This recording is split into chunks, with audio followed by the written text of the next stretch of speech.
Om Ajnanatimirandasya Jnananjana Shalakaya Chakshurunmilitam Yena Tasmai Shri Gurave Namaha.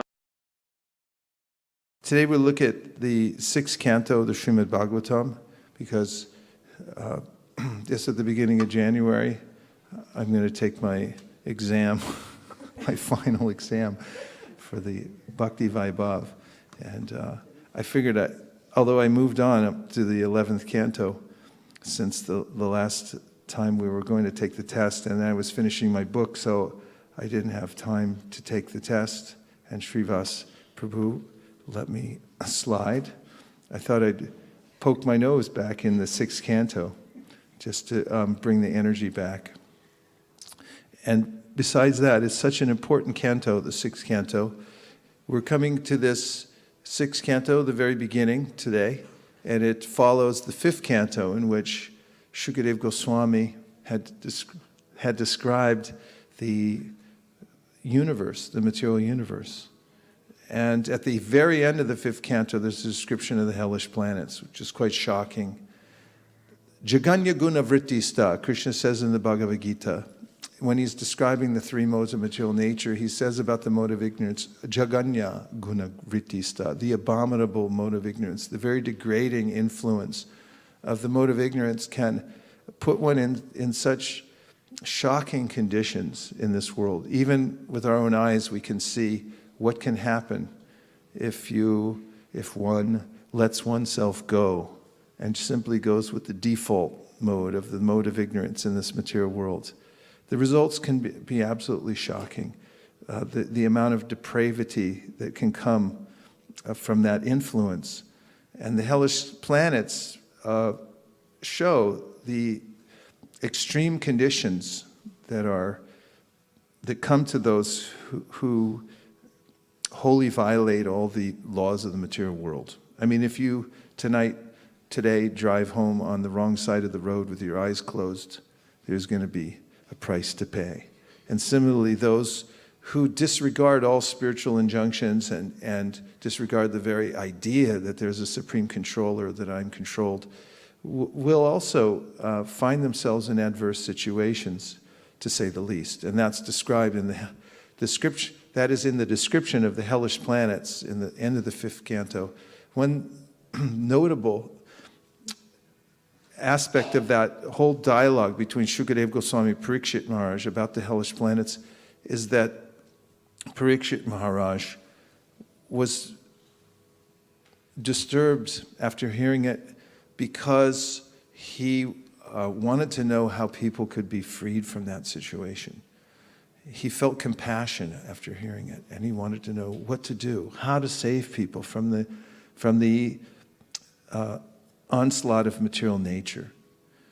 He's paradukha-dukhi, which is the symptom of one who is free from envy, nirmatsaranam. As mentioned in the beginning of the Srimad Bhagavatam, this literature is for those who are non-envious. Bhaktivinoda Thakur gives a description that many people can relate to about in his song Amara Jivana. May I have that, please? Songbook, right there. And just look up Amara Jivana from Bhaktivinoda Thakur's song. Within 30 seconds or less, or your money back. And in that song, he talks about the mentality of the Vaishnav, which is displayed by Parikshit Maharaj. At the end of the fifth canto, beginning of the sixth, when he asks, how will people be saved from this condition? And the hellish condition of envy, burning envy within one's heart, in this song, Amar Jivan, out of his deep, deep humility, Bhaktivinoda Thakur is giving this description. He goes, my life. My life is always engaged in sinful activities without a trace of pious activities. I am always inclined to give great anxiety and trouble to other living entities. For my personal sense gratification, I never reject any kind of sinful activity. I'm not at all merciful, and I see only to my personal interest. When others are suffering, I become very happy. I'm always speaking lies, and if someone is suffering, That is very pleasant to me. I have lots of material desires within my heart, and I'm always angry and deceitful. I'm captivated by subject matters of sense gratification, and I'm almost crazy. My ornaments are malice and false pride. I'm conquered by sleep and laziness, and I'm always averse to pious activities. But I am very enthusiastic to perform impious activities. I always cheat others for my prestige. I'm conquered by greed, and I'm always lusty. I'm so fallen, I have no association with devotees, and I'm always an offender. In my life, there's not a bit of auspicious activity, and my mind is always attracted by something mischievous. Therefore, at the fag end of my life, I've become almost an invalid because of all such sufferings. Now in my old age, with no alternative, I have by force become very humble and meek. Thus Bhaktivinoda offers this sad statement of his life's activities at the lotus feet of the Supreme Lord.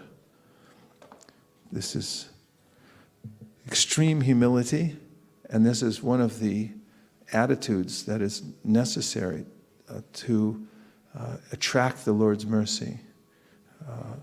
When one is in great need, then one attracts charity. If you're walking along and you see people asking for charity and they're extremely well off and opulent, you may hesitate. But if you see someone utterly destitute, you may feel compelled to give them something. That kind of need is what the devotees develop in their heart, a kind of complete dependence on the Supreme Lord, and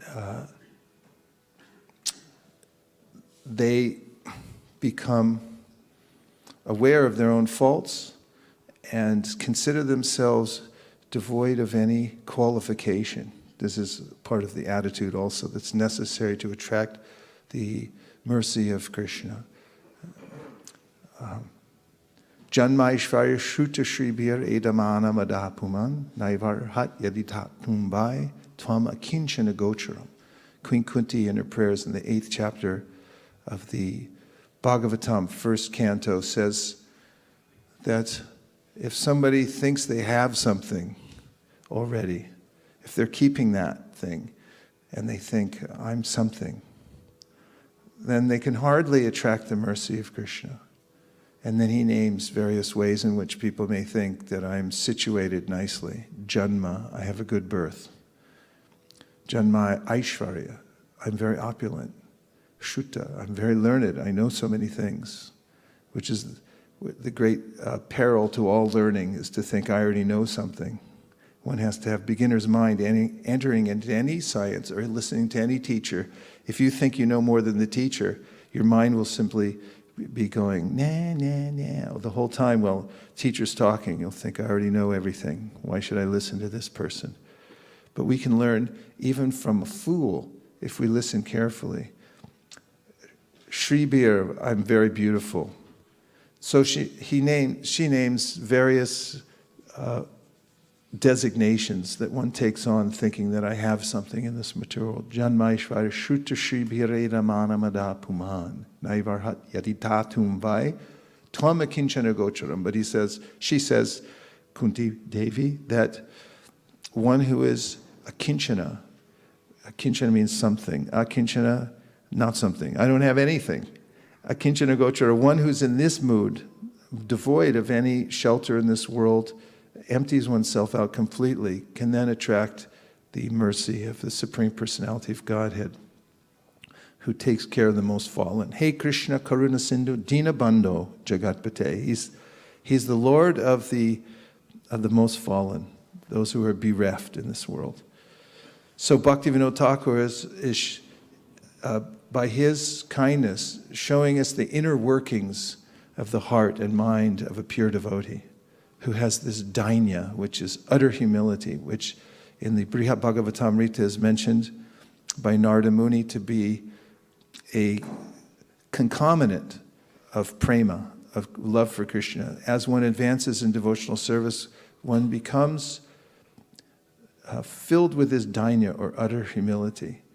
And it's not that the devotee is suffering, but actually it's counterintuitive, it seems paradoxical. It's not a matter of lack of self-esteem.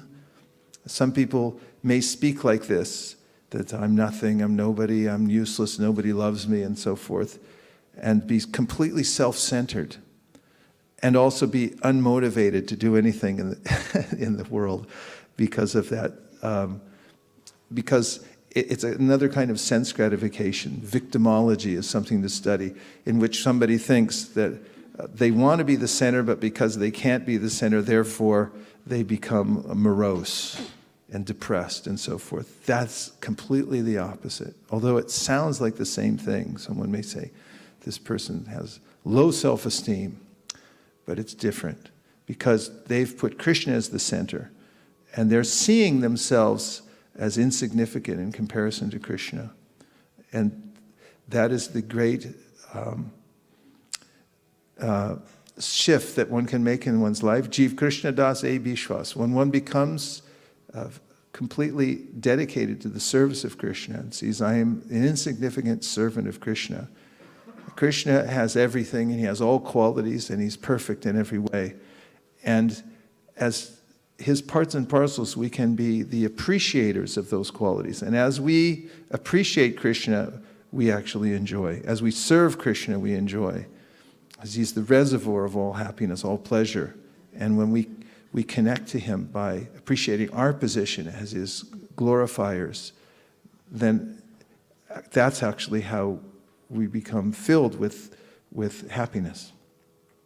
So Parikshit Maharaj was like that. And when a devotee who has this utter humility in his heart sees other people suffering, becomes concerned for them, and wants to see how he can help. Krishna says in the Bhagavad Gita, Atmau pamyena sarvatra samam pashiti yorjuna, sukham va yadiva dukam, sa yogi paramo mataha. The supreme yogi is one who feels like this, has empathy for others. He says, Atmau pamyena sarvatra. He sees everyone's suffering in relationship to his own. Sukham va yadiva dukam. He's been through so much, and he sees that what the cause of suffering in the material world is, and therefore he wants to help others. Sa yogi paramo mataha. Krishna says, my opinion, that's the best yogi, the one who has compassion for others. So that's Parikshit Maharaj. And so we're the beneficiaries of hearing the conversation from a person who's like that, who's asking Shukadeva Goswami, who's also like that, what is the cure for the material world? So the 6th canto is very important. It's about the subject of Poshana, of how the Lord protects his devotees. And that's so wonderful because Krishna is the best friend. He's there within the heart. He never forsakes us. He's always with us. Other relationships are disappointing because one way or another, one of the most disappointing aspects of our relationships in the material world is we may extend ourselves to others. We may fall in love with them. And then at some point, their feelings towards us may change, and they may not be able to reciprocate fully. Doesn't that hurt? I mean, there's millions of songs about it. The heart hurts. That it's like, I love them so much, and I don't think they love me anymore. It happens all the time. Or the one separated one from one's beloved by the force of time and tide. It just cuts it off somehow. There was a newlywed couple during that tsunami that happened. I think it was in Malaysia or Indonesia a few years ago. Time moves so fast. No, was it Japan? Indonesia. Yeah, Japan definitely, and Indonesia. So she was in Indonesia on a vacation, newlyweds, and they were just strolling down the beach, and then the tsunami came, and her husband was washed away. And she wrote a book about it, how she would cope with that for the rest of her life. Such intense attachment, just ratified through marriage and everything like that, and then separated inexplicably. Therefore, the Bhagavatam says there is an ocean of tears in the material world, and it comes from this separation. But the Bhagavatam says, Toposhana, but Krishna's there. He's the best friend within the heart. And we need never be disconnected from that relationship. He's always extending himself to us. Gajendra in his prayer says, Krishna, you're never inattentive to me. It's only the other way around. I'm inattentive to you. I've forgotten you completely. And so the process of bhakti means to reawaken that attention, that attentiveness. It begins with attentiveness, turning back towards Krishna and realizing he's Suridam, he's the best friend. And not only that, he can do something about it. He can actually reciprocate our love completely, more than we can expect. One of his names is Vanchatita. It means he fulfills the desires of the living entities more than they can know, more than they can desire. So, Poshanam, this protection of the living entities. Krishna is always there to protect the souls in this world who take shelter of him. And then the chapter begins with Parikshit Maharaj asking Shukadeva Goswami how to rectify this situation. How will these living entities be saved from the material world? And at first, Shukadeva Goswami tests his disciple, and he tells him two things that aren't quite the right thing. That's very interesting in and of itself, in this conversation that they know is going on the record, and everyone's listening. And there, in a subtle way, spiritual master is saying something to hear if his disciple is listening very carefully, if he's completely tuned in. And it's so wonderful how tuned in Parikshit Maharaj is, because he's listening to his spiritual master tell him, first of all, that through prayashchitta. Prayashchitta means there are ways in which we move in the world and we make mistakes, and then we can make up for them. You can get a do-over from the Shastra that tells you that now you sleep on your left side. And I mean, the Karmakanda section of the Vedas is full of these ways to readjust yourself so that you don't get pummeled by the material nature. And when Shukadeva Goswami mentions this, that you can make up for your sins in this world by performing some kind of material adjustment according to the Shastras, Parikshit Maharaj says that I don't think that's going to work, because, and then he mentions the elephant. He says the elephant goes and takes bath and gets all clean, and then comes up on the bank and then starts throwing dirt all over himself. It's just what elephants do. And he says, just like that, people all the time do some kind of prayashchitta, a reformatory activity in order to overcome a sin that they've just performed. Or they may even go to a confessional. This is a way to help to overcome or to reverse sins. You go to the confessional. In some religious processes, you go and you confess your sin to a priest, right? A lot of Catholics in here, right?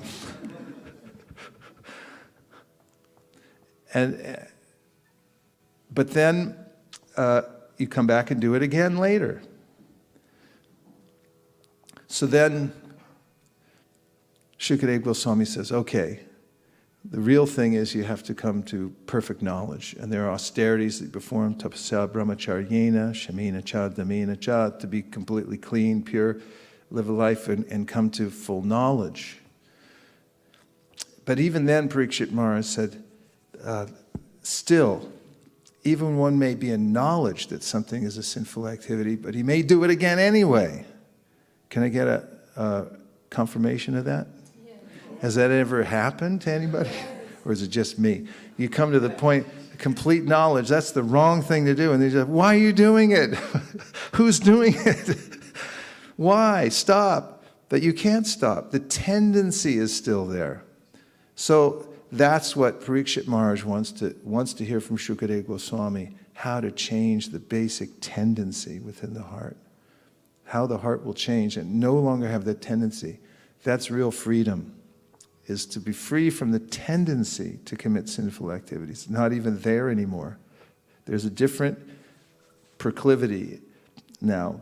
I've transferred that basic urge into something else. It's transformed completely. And so the first 19 verses of the first chapter of the 6th canto deal with this. So I'm going to read the translations to that so we can have an overview, and we're going to discuss the last in the series, if it's okay with you all. Is it all right? Okay. So this is 6th canto. That's a different canto. 6th canto, 1st chapter, starting with verse 1. And this chapter is called The History of the Life of Ajamil. Maharaj Parikshit said, O my Lord, O Shukadeva Goswami, you have already described in the 2nd canto the path of liberation, Nivritti Marg. By following that path, one is certainly elevated gradually to the highest planetary system, Brahmaloka, from which one is promoted to the spiritual world along with Lord Brahma. Thus one's repetition of birth and death in the material world ceases. O great sage, Shukadeva Goswami, unless the living entity is freed from the infection of the material modes of nature, he receives different types of bodies in which to enjoy or suffer. And according to the body, he is understood to have various inclinations. By following these inclinations, he traverses the path called Pravritti Marg, by which one may be elevated to the heavenly planets, as you have already described in the 3rd canto.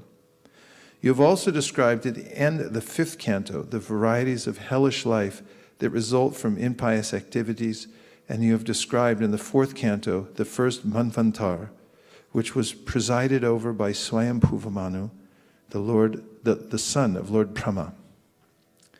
My dear Lord, you have described the dynasties and characteristics of King Priyavrata and of King Uttanapada.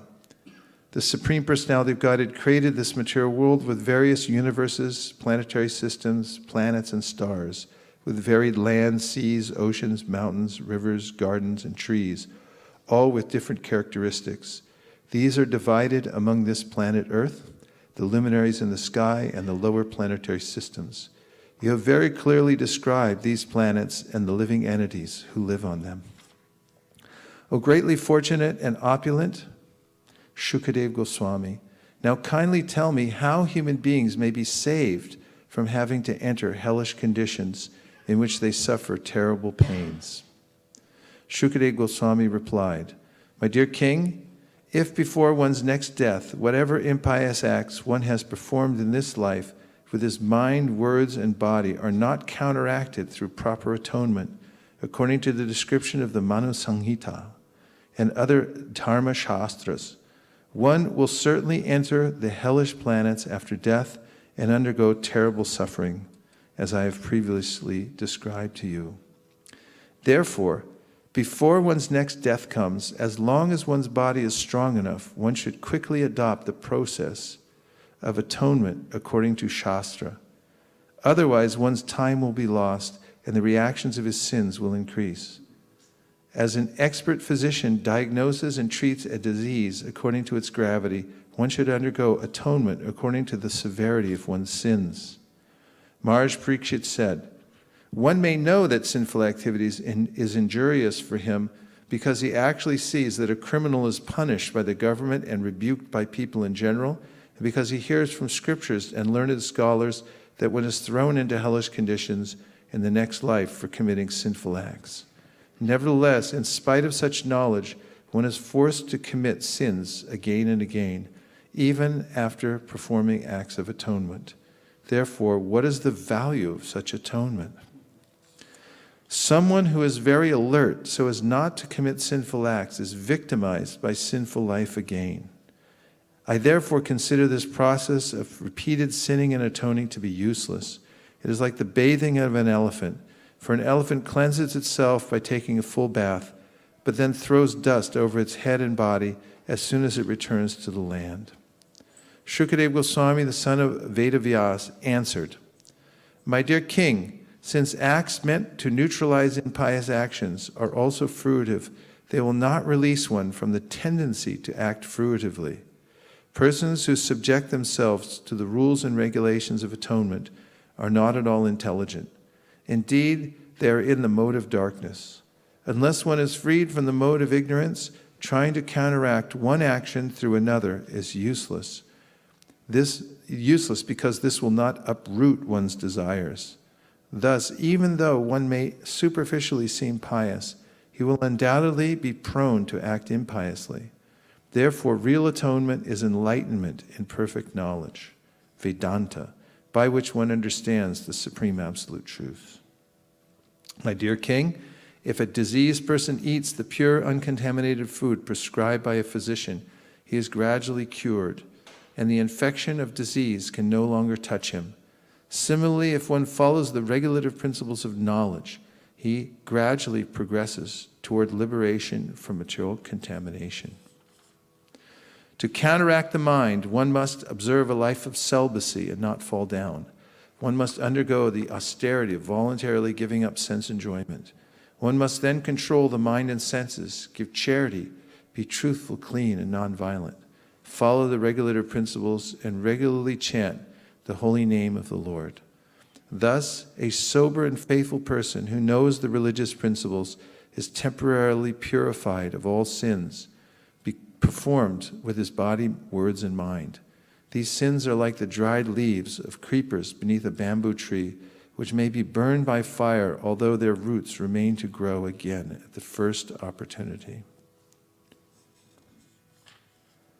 Only a rare person who has adopted complete, unalloyed devotional service to Krishna can uproot the weeds of sinful actions with no possibility that they will revive.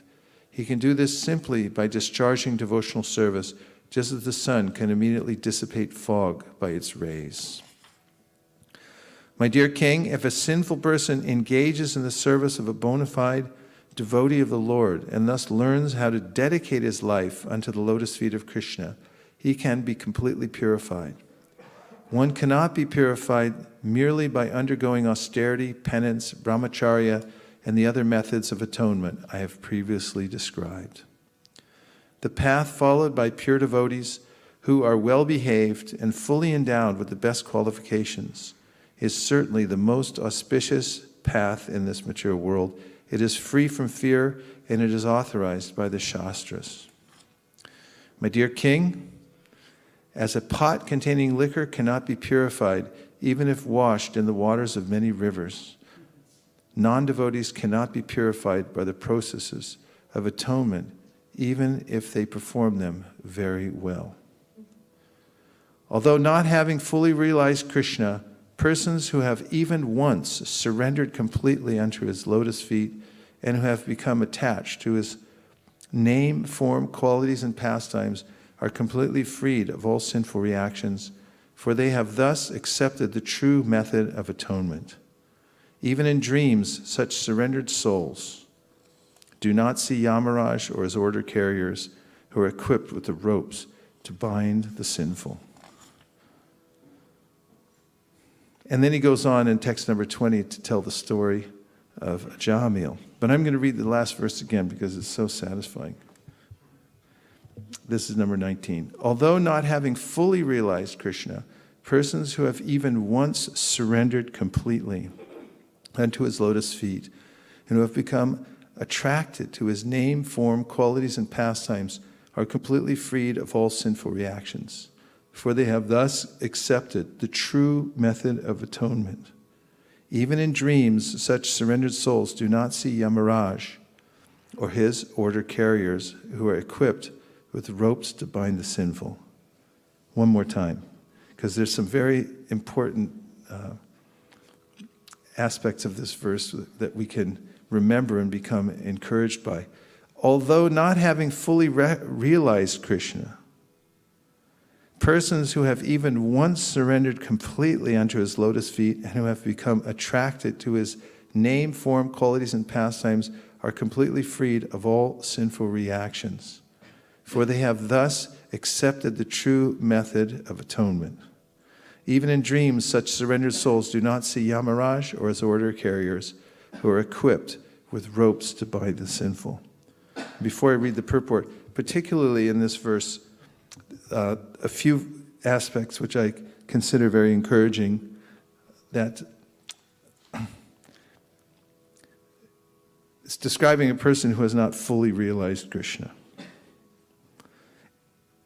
Also, that it's one time, if one has made that determination to surrender to Krishna,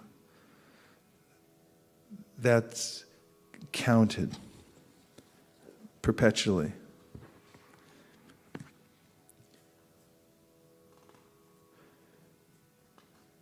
And the word accepted, for they have accepted the true method of atonement. So coming to the point of surrender, at least internally you've made that decision that I'm going to surrender to Krishna, even if I can't fully carry out the duties yet. Then one is put in this category, very auspicious category. In fact, there's a verse which you'll find in the Chaitanya Charitamrita in which Lord Ramachandra says that if even one time somebody makes the determination to surrender and says, I accept you as the Supreme Personality of God, I'm your servant eternally. He said, from that day forward, I take care of that person, I protect him or her, and take them back to Godhead. So there's a lot in this purport, but before I go into it, I just want to take reflections from what we've discussed so far. Actually, we haven't discussed anything. It's been a monologue, but whatever you've heard so far, from the verses or from my preamble, then please reflect back any main points. Thank you, Maharaj. This verse reminds like how when we go out for Sankirtan is such a auspicious activity for the whole world. It just says even become attracted to his name, form, qualities and pastime. So just by we see sometime when we go in Sankirtan, especially in Palo Alto, people sometimes become attracted to the holy names. So their all sinful activity destroyed. Or even when we ask them to chant Hare Krishna, they sincerely do, then their path is clear to take to the next level. Yeah, it's an important activity to go out and meet people and give them in charity the holy names, Srimad Bhagavatam and so forth, because we're renewed by, we vicariously experienced the first time we came to Krishna consciousness, came to full consciousness just by coming in contact with the holy name through them. And sometimes even when people don't take it and are afraid of it, then it's even more telling. When I was just in Toronto, I was in a place called Kensington Market. Never a mellower place on earth. Of course, it was a little cold. But people there are sort of walking around. There's not a lot of traffic to deal with. It's an enclosed area. And Canadians are just nice people in general. But Kensington Market is it's even more condensed. It's the best Sankirtan place. I mean, everyone's getting, I want to go there. So I was just meeting people, all kinds of really nice people, and showing them the Bhagavad Gita, and people were impressed. They were taking Bhagavad Gitas, and it was time to go. Everyone was freezing. They wanted to go home, and I said, I have to distribute one more Bhagavad Gita. So I stopping a few people, and then these two young men stopped, and they were looking at the Bhagavad Gita rather suspiciously, asking a lot of questions. But they finally said that this is a good idea, and they gave a donation for the Bhagavad Gitas, happy to do it. And then I told them about chanting the mantra. And I said, so this is a mantra. It's like a prayer. It's meant to wake up love for God in your heart. I'll say it once, then you can repeat. You'll know how to do it. Are you ready? And they almost said yes. And then they said, wait a minute. I mean, one of them said yes. And the other one said, wait a minute. You don't know. This might be an incantation. He actually used that word. He said it's an incantation. Can you look up the word incantation?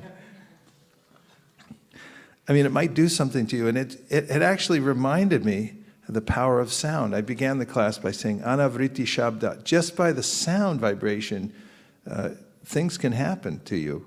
You can become uncovered, or you can become completely covered over. The quality of the sound vibration that we take in will determine the quality of our consciousness.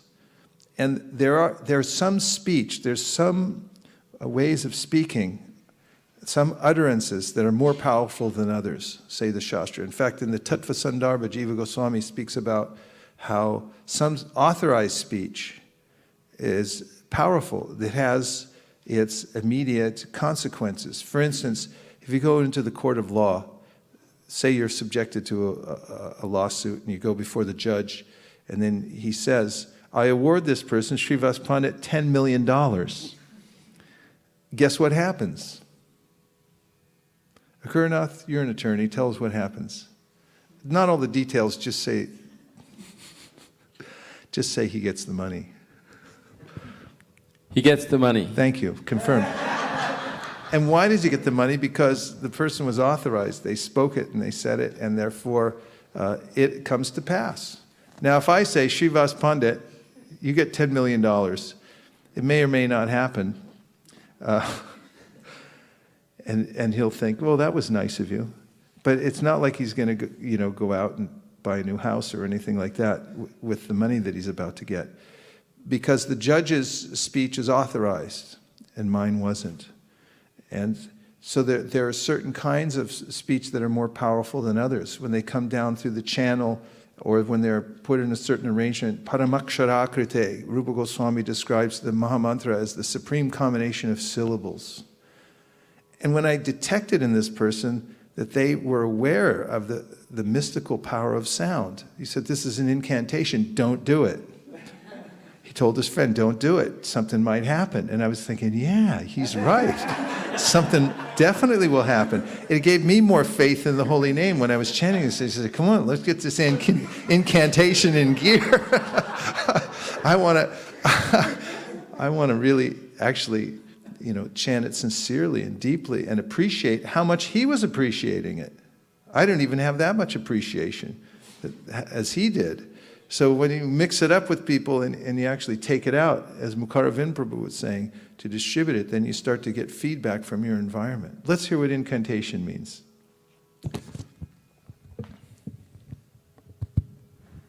So incantation is a noun, the chanting or uttering of words purporting to have magical power. Magical power. To the formula employed, a spell or charm, magical ceremonies, magic or sorcery, repetitious wordiness used to conceal a lack of content. Well, that's the other extreme. And original, I'll just get that.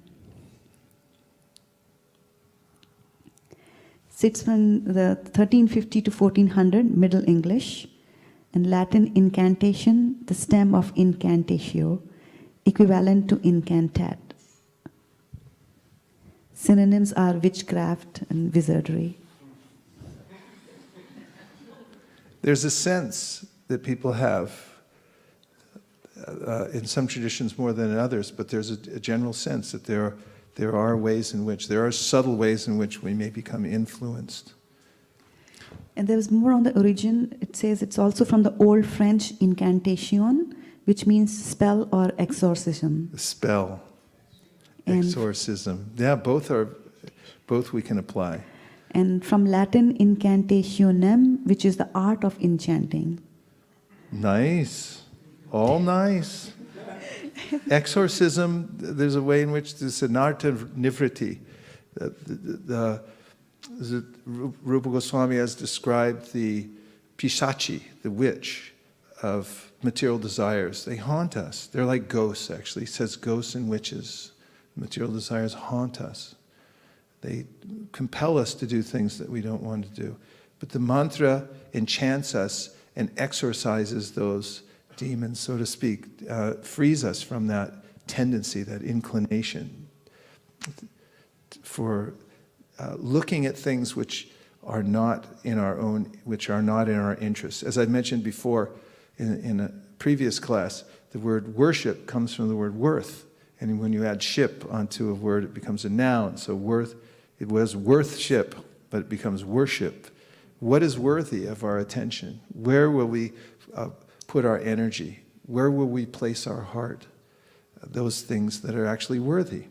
And in this, what distinguishes spiritual practice from the wanton life of materialism is that materialistic life, we simply chase after mirage, those things which are not worth anything. But when worship means that we've carefully studied the difference between the higher energy and the lower energy, and we determinedly place our attention on that which is worthy. Therefore, we worship. Anything more, Shraddha? Yeah, there was something that I think that technocrats in the room can comment on. Incantation in technology.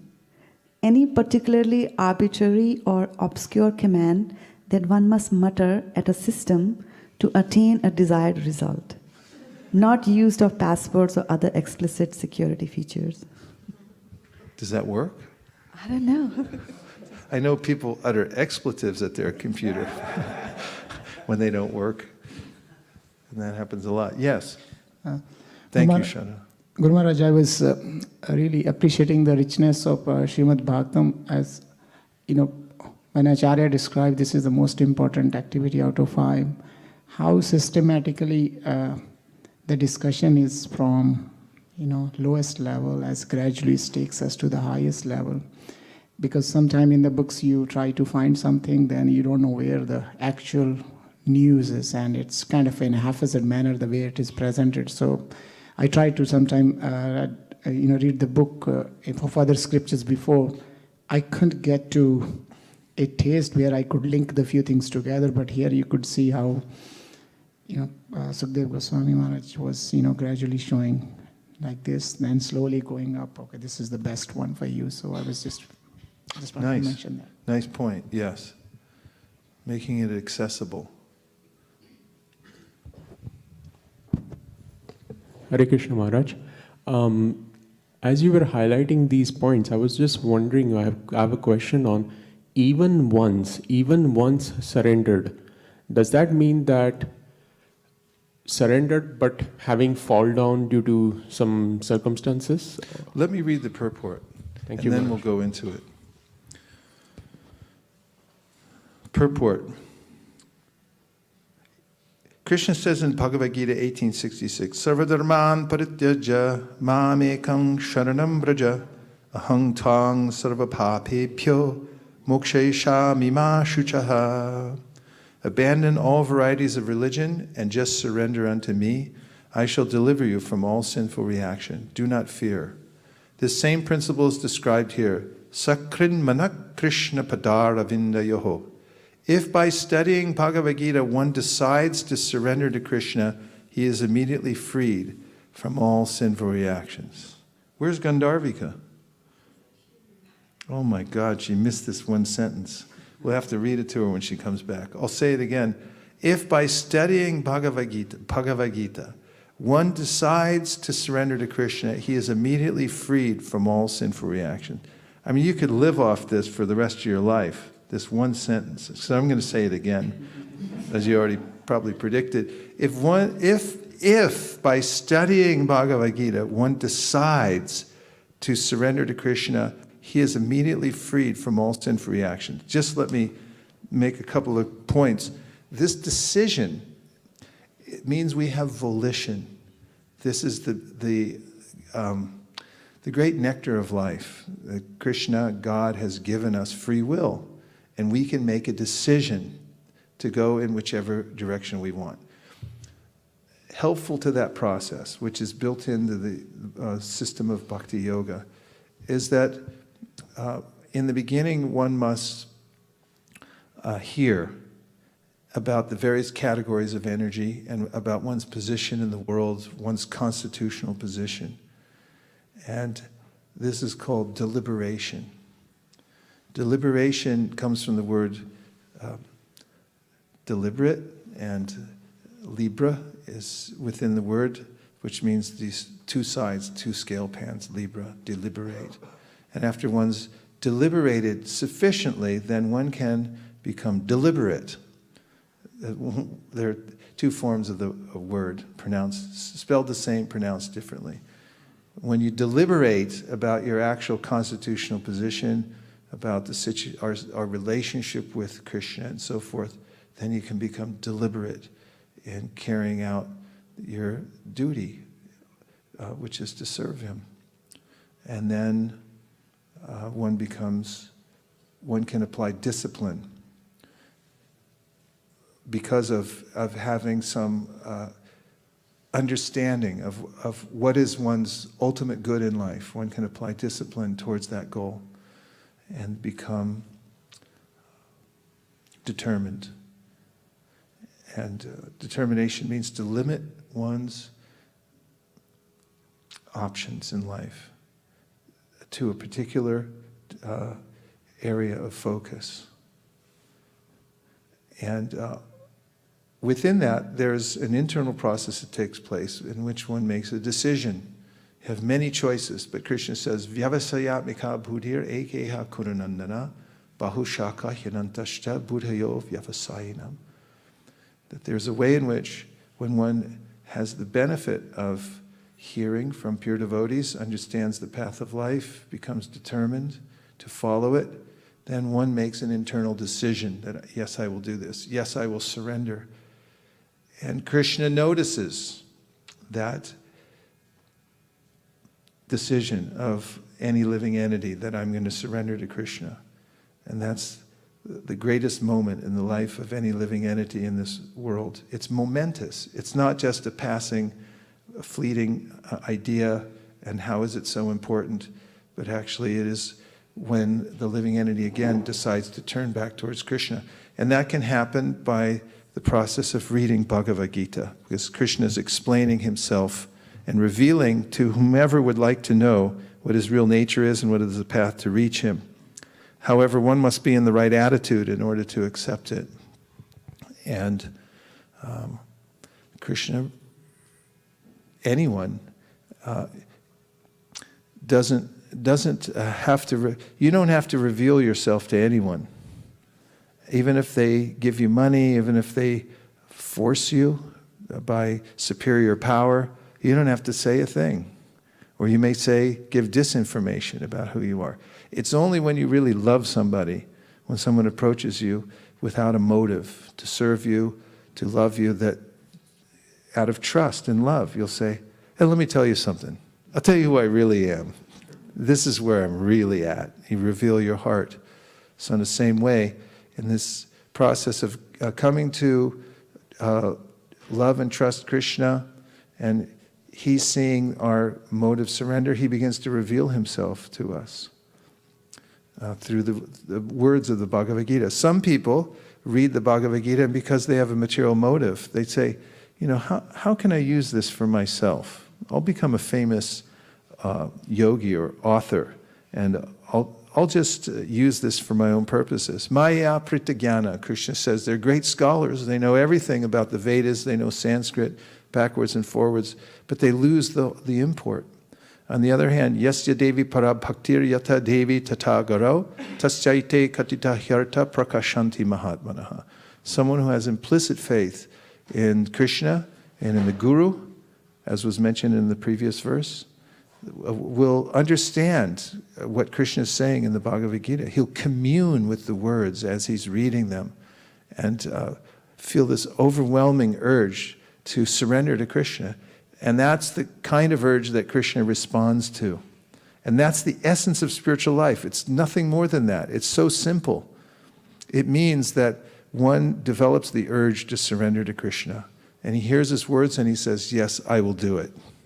That's the greatest day in the life of any living entity, that he or she makes this decision, I'm going to surrender to Krishna. It moves the whole universe, because everything else is business as usual. Prakrite kriyamanani gunai karmani sarvasha ahankara vimudhatma kartaham iti manyate. As long as I'm allowing the false ego to appropriate everything that I do, and I'm simply moving by the force of the three modes of material nature, but when I get information from beyond this closed system of the material world, and I understand how everything's working and what my relationship with Krishna is. Tatvavitu mahabaho guna karma vibhagayo guna guneshu vartanta iti matva nasajite. Person who becomes tattvavit and understands something beyond that can then make the wise choice to surrender. Therefore, Chaitanya Mahaprabhu said to Sanatana Goswami, Maya mugda jivar nahi swata Krishna gyan. It's not automatic the living entity comes out of the material world, but when he gets information from beyond the material world, he can awaken his, see the possibilities and make a choice to surrender. Therefore, and Gandharvika is still not back, if by studying Bhagavad Gita one decides to surrender to Krishna, he is immediately freed from all sinful reactions. It is also significant that Shukadeva Goswami, having several times repeated the word Vasudeva Parayana and Narayana Parayana, finally says Krishna Padara Vindayo. Thus he indicates that Krishna is the origin of both Narayana and Vasudeva. Even though Narayana and Vasudeva are not different from Krishna, simply by surrendering to Krishna, one fully surrenders to all his expansions, such as Narayan, Vasudeva, and Govinda. As Krishna says in the Bhagavad Gita 7:7, Mattak paratanam nanyat, there is no truth superior to me. There are many names and forms of the Supreme Personality of Godhead, but Krishna is the supreme form. Krishnastu Bhagavan Swayam. Therefore, Krishna recommends to neophyte devotees that one should surrender unto him only, Mam Ekam, because neophyte devotees cannot understand what the forms of Narayan, Vasudeva, and Govinda are. Krishna directly says, Mam Ekam. Herein, this is also supported by the word, Krishna Padara Vindayoho. Narayan does not speak personally, but Krishna or Vasudeva does, as in Bhagavad Gita, for example. Therefore, to follow the direction of Bhagavad Gita means to surrender unto Krishna, and to surrender in this way is the highest perfection of bhakti yoga. Simple as tying your shoe. Let me say it again. Therefore, to follow the direction of Bhagavad Gita means to surrender unto Krishna, and to surrender in this way is the highest perfection of Bhagavad Gita. Period. Parikshit Maharaj had inquired from Shukadeva Goswami how one can be saved from falling into the various conditions of hellish life. In this verse, Shukadeva Goswami answers that a soul who has surrendered to Krishna certainly cannot go to Naraka, hellish existence. To say nothing of going there, even in his dreams he does not see Yamaraj or his order carriers who are able to take one there.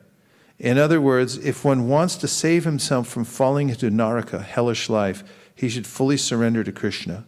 The word sakrit is significant because it indicates that if one sincerely surrenders to Krishna once, he is saved even if by chance he falls down by committing sinful activities. Therefore, Krishna says in Bhagavad Gita 9:30, Apichet sudaracharo bhajate mam ananya bhak sadhureva samantavya samyak vyavasito hisaha. Even if one commits the most abominable actions, if he is engaged in devotional service, he is to be considered saintly because he is properly situated.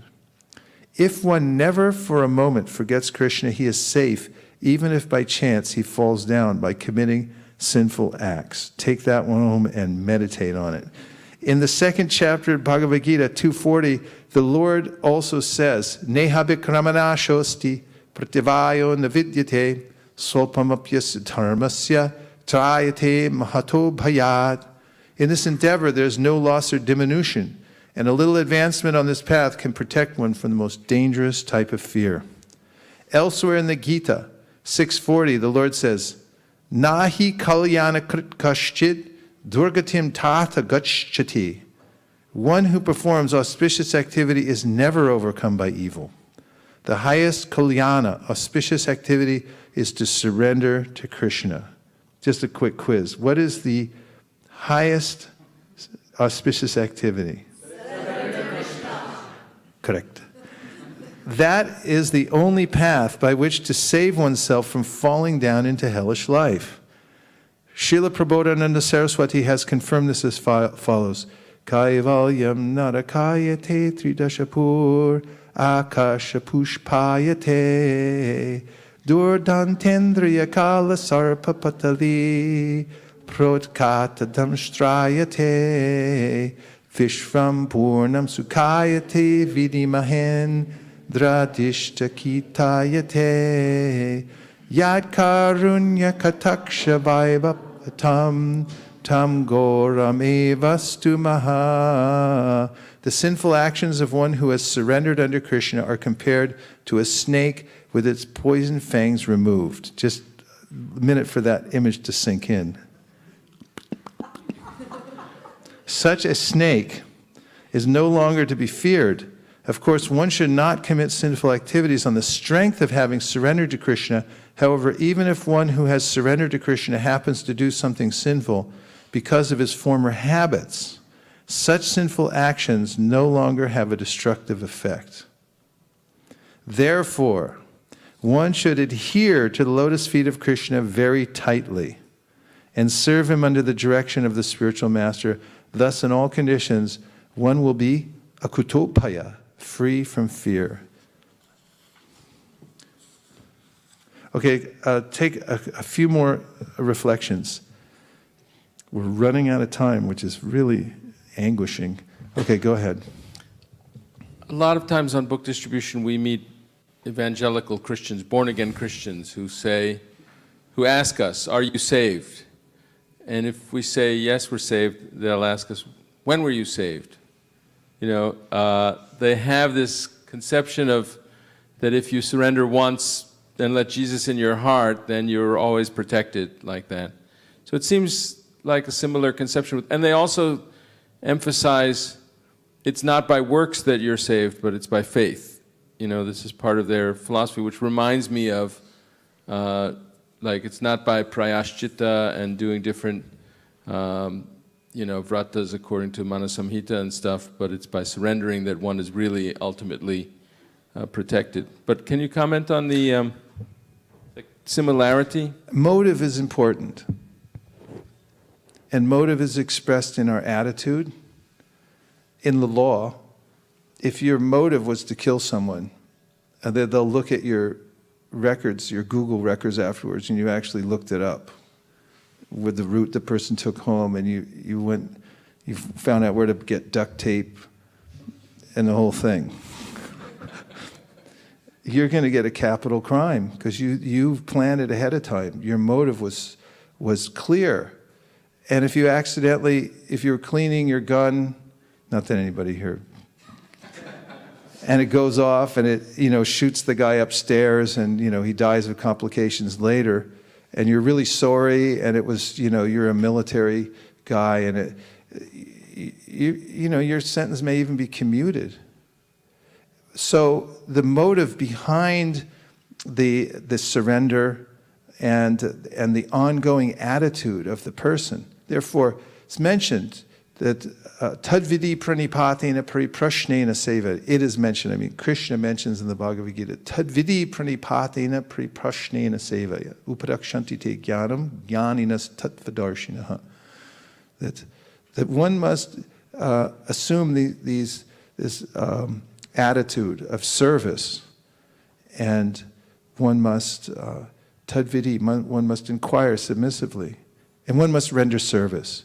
Just as much as our speech will reveal what our consciousness is, ultimately.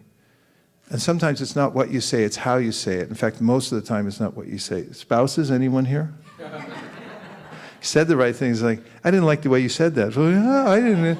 It's detected, because sound carries consciousness. In the same way, the way that we render service to God reveals our attitude about Him and our actual mode of surrender. So it's true what Christians say, and it's true in any realm.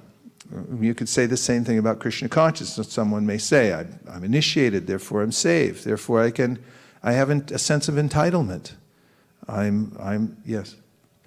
They even say that by being saved, they become twice born or born again. Same concept. Yeah, and we can see that whole cultures have grown around this concept that because I'm twice born and it's heretical. It doesn't have anything to do with my individual initiative to surrender, my personal decision, which is reflected in my life. And therefore they say it's not by works. But I'm saying there's this idea even in the Indian culture that, of Brahmanism. I'm born into being a Brahmin, therefore I'm entitled, even though my activities may not be up to the standard. But over and over again, Krishna mentions that he's judging it based on your qualities and your activities, not upon your birth and so forth. So yes, please, Kojin. Is this on? Yeah. Okay. Hare Krishna. Hare Krishna.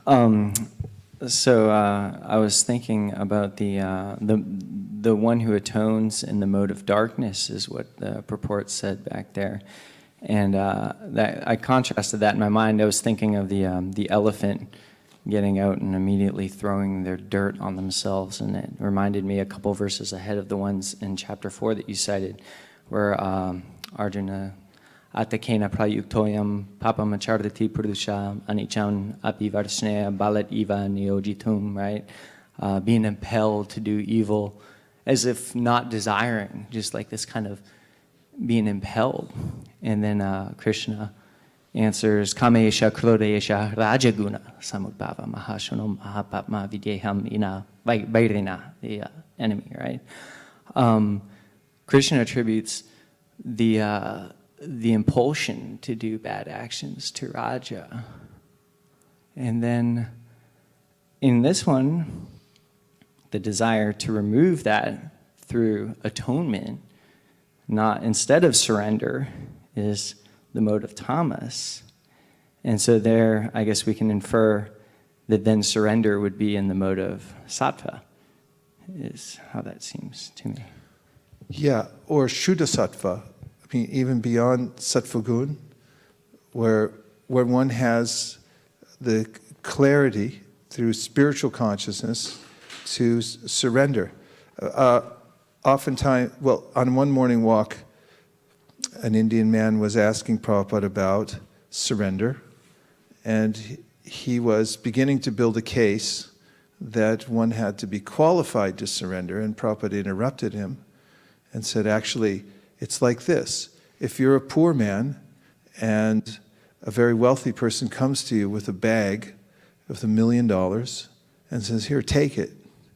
You have now the choice to take it or not take it. And if you take it, you become wealthy. And there's a way in which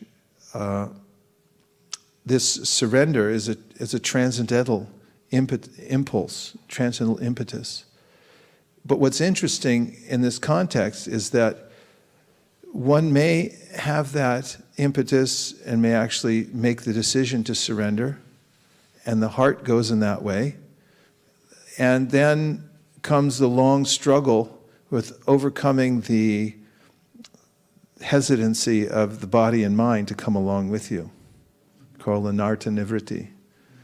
And there are many descriptions of this. Jata sharama katasu nirvina sarvakarmasu kama dukkha vakankamams prityagi pyanishvara. Krishna says in the 11th canto of the Srimad Bhagavatam that one's faith in the process of hearing and chanting has awakened. One knows that all sinful activities lead to misery. One's disgusted with the material world and his involvement in it. But prityagi pyanishvara, he still doesn't have the power to overcome it. Tato bhajeta mam prita shradhalor dridhanishchaya jushamanam statankamam. Last line.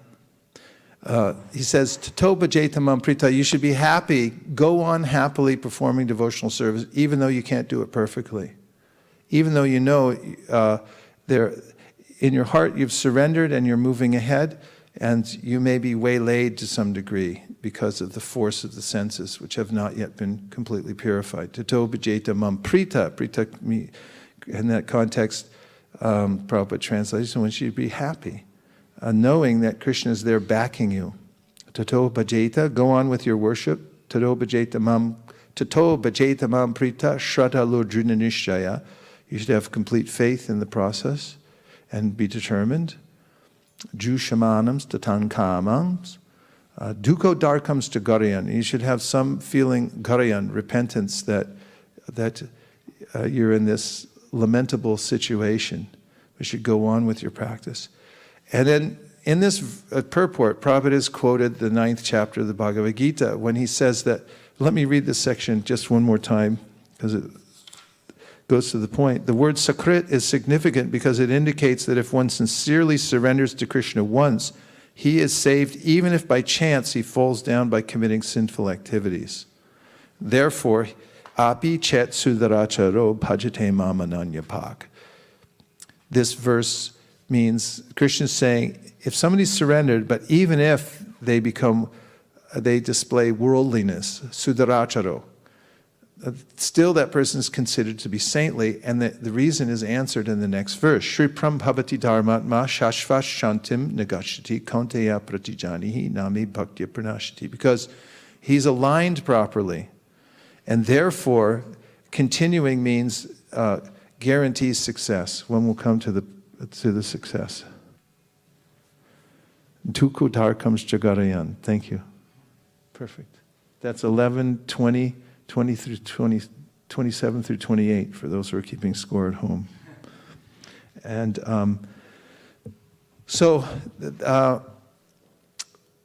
three elements that are necessary that I'm going to I just want to bring up in the last few minutes, because I just read this in a commentary in the Bhakti Rasamrita Sindhu, and it really impressed me, because I like little lists of things. They're so nice to keep in one's mind and recall. But Vishwanath Chakravarti Thakur, commenting on a verse that Rupa Goswami uses in the Bhakti Rasamrita Sindhu about how it is that devotees are attracted to Krishna. What are the elements that cement their relationship with him? And there are three things he mentions. One is service. The other is Krishna's beauty. And the third is Krishna's sweetness. And we've heard a lot about service from the Chaitanya Charitamrita and elsewhere, how it is the main attitude of the devotees. Even Advaita Acharya, who's an incarnation of Mahavishnu, Balaram, who's the first expansion of Krishna, all hanker for service. And that service means that there's a person to serve. There's somebody, a sentient being who has senses, obviously, that one's rendering service to, who can reciprocate. This is the basic principle, the life of the devotee is this service. So how one is directing and purifying one's service is ultimately important. And Krishna's beauty. Interestingly enough, there have been many studies in this arena of what is beauty. Is there such a thing as inherent beauty? Is there such a thing as an absolute standard of beauty? What do you think?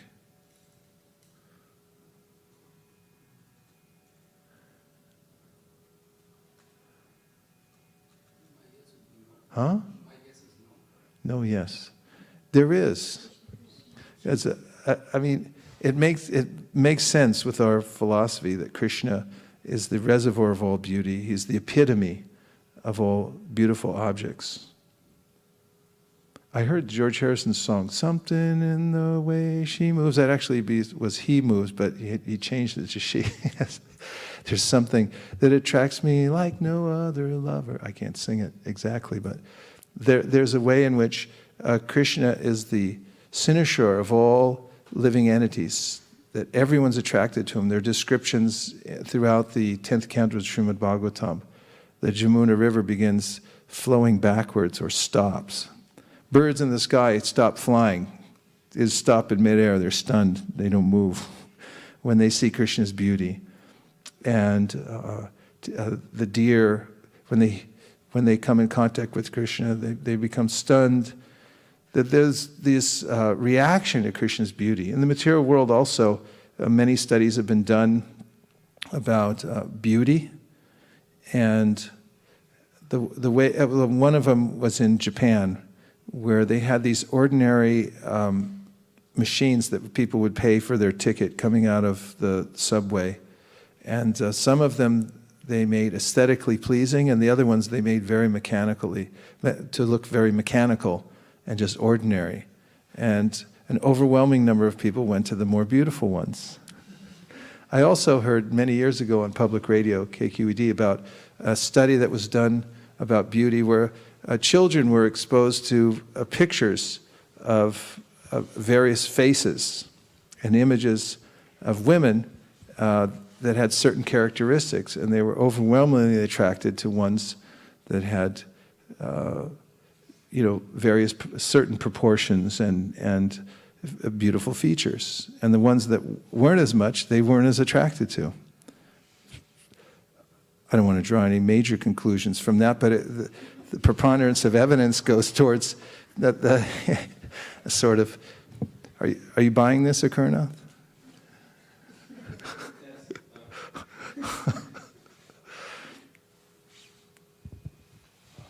Yes, if I'm buying it, and it goes back to the Platonic idea that there's real perfect forms of which this material world is a reflection, and not an imperfect reflection of perfect forms. So that which is most beautiful is that which is most like the ideal form of beauty, which is Krishna. And I remember, and I didn't read the book, I remember Umberto Eco, the Italian, what do I want to say? Well, he's a novelist, but I'm looking for a word that, semiotics guy. He wrote a book about aesthetics about 3 or 4 years ago, or maybe 5 or 6 years ago. I remember raising these questions of, is there an absolute beauty, and then is there an absolute ugliness, or is there, but I didn't read the book, so I have to go back and read that book now. You've made me interested in aesthetics. So thank you very much. I'll just make it more practical. There's a way in which our service, savai pumsam paro dharmo yato bhaktir ahuksaje ahaitukiya pratyata yayatma suprasidati. If we have unmotivated, uninterrupted service directed towards Krishna, we'll feel complete satisfaction. And if we're able to behold the beauty of Krishna, which is why we mentioned earlier about deity worship and so forth, why it's so important. I have some experience coming into Vrindavan, Krishna Balaram Mandir. I remember sometimes being out at Govardhan for a long time, and then coming there and just standing there for a long, long time looking at Krishna Balaram. And it's thinking, well, I really don't want to move. And there's something so satisfying. And you see millions of people come to see deities everywhere, where they just look at their beauty and appreciate. People are looking for beauty everywhere. So Krishna is the epitome of that beauty, and he attracts the minds and hearts of the devotees. And then sweetness. Can you look up sweetness? Because it's kind of interesting. Yes, Akurna. There's a phenomena that a lot of people, even though they're not theistic people and religious people, they appreciate art. And the idea in the Renaissance, this idea of contemplating a crafted form of art puts you in touch with something sublime, the music of the spheres, whatever. And this is another idea of, how the Supreme Beautiful, Krishna, is really the absolute truth God. Or like Keats in the Ode on a Grecian Urn, beauty is truth, truth, beauty. That is all you know on earth and all you need to know. But there is a sense that, poetry, something artistic, means it has this quality, this aesthetic quality in it that people feel is divine. Nice. Thank you. I was wondering what sweetness is. Anybody know? Huh? Pleasant? Yeah. It's not sour. It was really in the definition, it goes out of the way to 1880. It's not sour, it's not salty, it's not pungent, it's sweet. And what else can you tell us about it? Advait?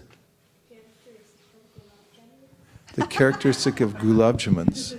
If you ever get a gulab jamun that's not sweet, go get your money back. Or complain to the head chef. Sweet. Sweet. Yeah. So pleasing to the ear. Pleasing to the ear. Making a delicate, pleasant or agreeable sound, like musical. Pleasing or fresh to the smell, fragrant, perfumed, agreeable, delightful. Not rancid or stale, fresh, and of course producing one of the 4 basic taste sensations, that is not bitter, sour, or salt. What else? Examples? Yeah, well, they are like sweet manner. Yeah, keep going. Yeah. I like Okay. this because Okay.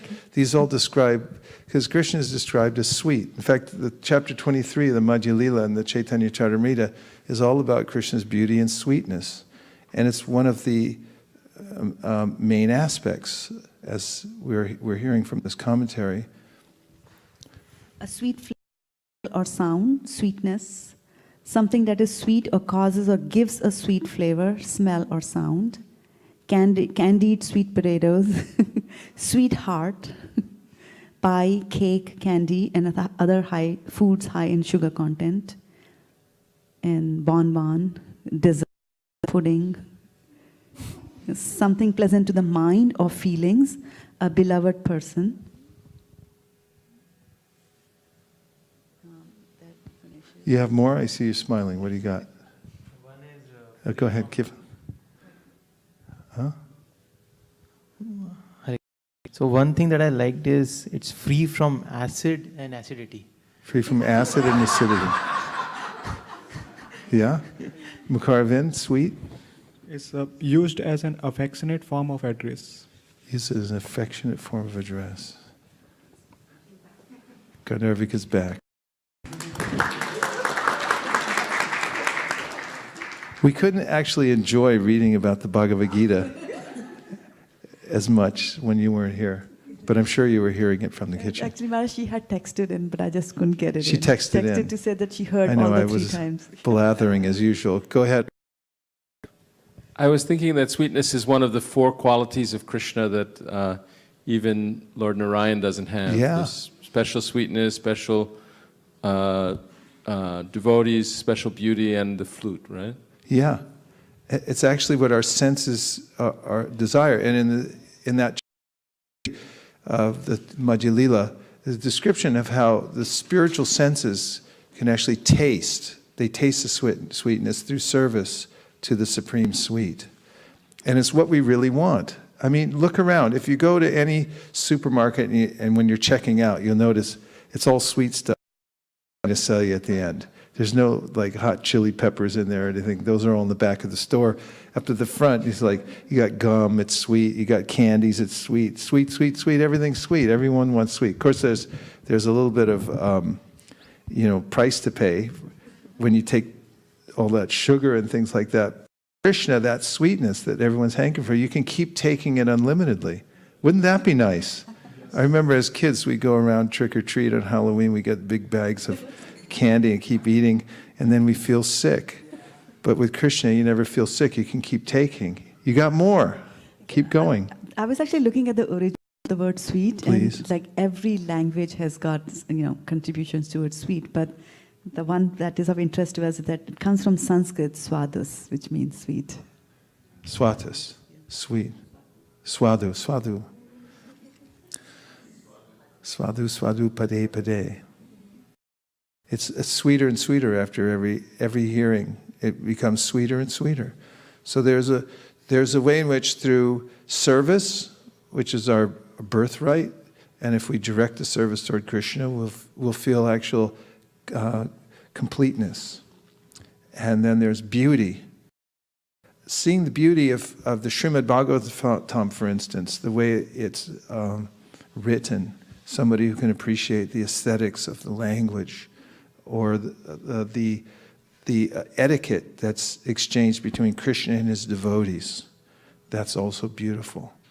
There are so many aesthetically pleasing aspects to the Absolute Truth. To say he's nothing, there's nowhere to put your mind, there's nowhere to engage your senses, there's no one to serve, there's no one to pray to.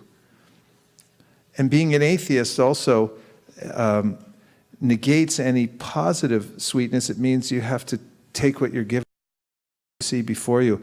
And although it's a reflection, and although you can appreciate it when it's connected to the Supreme, independently, Ratirtam yat pratyeta na pratyeta chatmani tadvidyad atmanomayam yatapaso yatam tamaha. It becomes, when it's detached from its connection to Krishna, nature and so forth, you see no connection to the Supreme origin, then it's Maya, and it has an adverse effect on us, ultimately.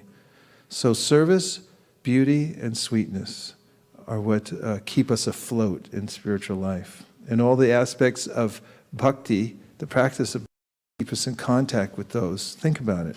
There's 24 hours in a day, you can stay connected to those things through the process of hearing and chanting and serving. Okay, 2 more reflections just to end. Anything that stuck in your mind? And some texts came in. We'll take them from the internet. And thank you again, everyone, for joining us online from various places around the world. Everyone, please say Hare Krishna. But a little bit louder so they can hear you wherever they are in their respective places around the world. This is from Rasprad Prabhu. Rasa Prada, yes. And he's offering his obeisance and respects to you. And then after that, he's saying that surrendering completely to Lord Krishna is the most sublime decision that a sincere person can make. What is? Surrendering completely Surrendering to Lord. completely, yes. And even after that surrender, if the person has not completely given himself, Krishna will soften his heart and will help him to develop bhakti in a way that the person won't even notice. And that incantation that we talked about, I can compare with the first time I talked to you. You brought magic to my heart and changed my life forever. I was so incantated. I feel really incantated right now. That I didn't hesitate to surrender to you, your servant Rasprad Das. The earlier point you made about how you won't even notice, but sometimes you will notice. In the verse, Tate anukampam susimikshimano punjana evam kritam vipakam, the devotee, Brahma is offering this prayer, saying that whatever comes, I remain surrendered to you, I take it as your mercy. And in the purport, quoting from Sridhar Swami, the great Bhagavatam commentator, the concept that Krishna, that we may experience miseries in the world, and someone may take them as ordinary karma, but Sridhar Swami says, don't take them as ordinary karma. You can see, actually, they're custom-made miseries just for you. He knows what the last remnants of desire you may have to enjoy the material world are, because he understands our psychic movements, and he gives us miseries that specifically make us give those last points up so we can be completely free to surrender. What else? This is Preeti Radhika Mataji back from India. Haribo!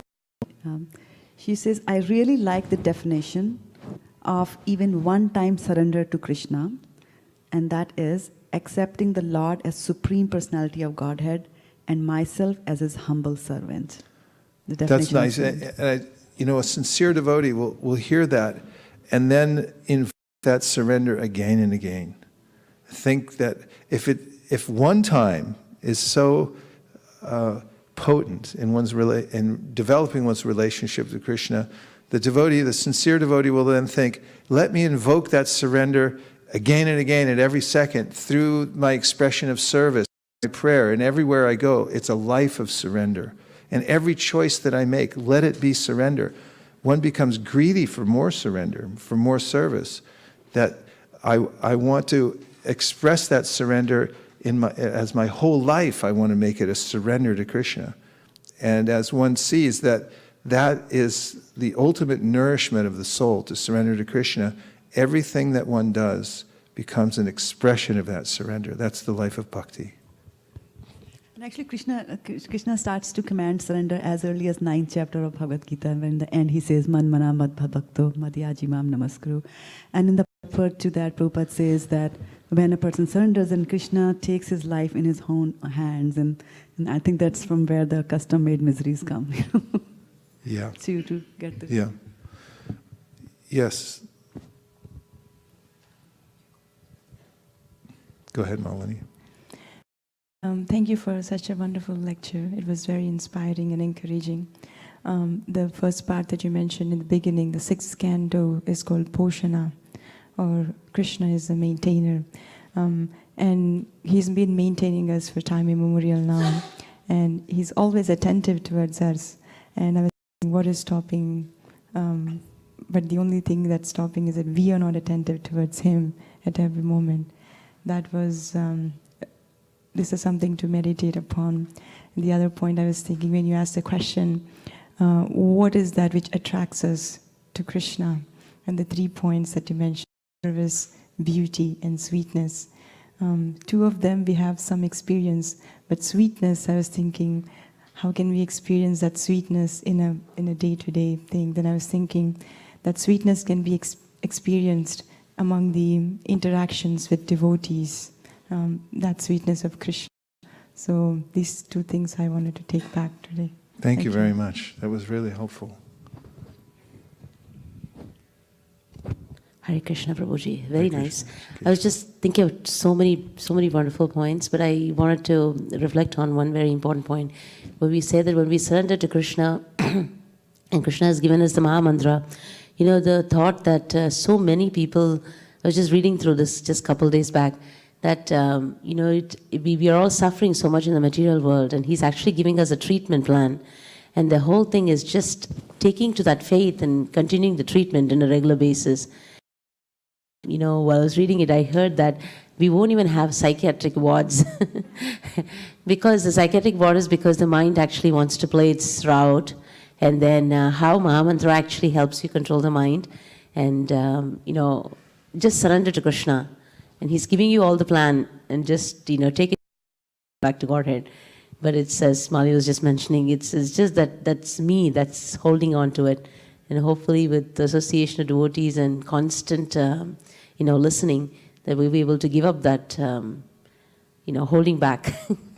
Thank you very much. Just a thought about sweetness. And if you've ever had the experience that you're just going to have one sweet, I mean, I've had this happen to me. It was like, I'll just have one, and I have the one, and I'm walking out the door, and then all of a sudden my whole body turns around and goes back. Goes, I'll have another. And it's like, and that there's something inexplicable about how the body craves some kind of taste, that sweetness. And it reminded me, Rupa Goswami was experiencing the sweetness of chanting. He said, I want millions of years. You eat one, and then you say, well, give me 5 more. Give me the whole box. And there is a satiation point. But in chanting, you get the sweetness, the satiation isn't there. And therefore, he says, give me millions of ears. Give me millions of tongues. Pritamar says a similar thing. In hearing about Krishna's sweetness, I need millions and millions of ears to hear, so that one grows and is able to take in more sweetness. And now Gandharvika is back for herself, since we've been talking about her behind her back. I just had a small point, Prabhuji, because books are there and previous acharyas are there. We can just go ahead and read it. But the same sentence, same thing, if we read by ourselves, we don't get the same realization. But it's just, the thought came through my mind how much important it is to the association of a living spiritual master. I was also reading about the bioelectric waves of the heart, and they say that whatever one carries in the heart will affect 15 feet. So I was just thinking, like, if we feel envious, somebody could sense that and they go away from us like that. How the knowledge is there in the heart, and then when a person who's practicing it speaks out, it really makes an impact in the heart. So I just wanted to share that. Thank you for that was so stressing profound. on that. Yeah, thank you. That was so profound. We're going to leave it at that. That's Vancha kalpatarubhascha kripasandobhya eva cha patitanam pavanebhyo vaishnavebhyo namo namaha go premanande. Nachari Armarman, Nachari Armarman, Nachari Armarman, Nachari Armarman, hey, Nachari Armarman, Nachari Armarman, Nachari Armarman, Nachari Armarman.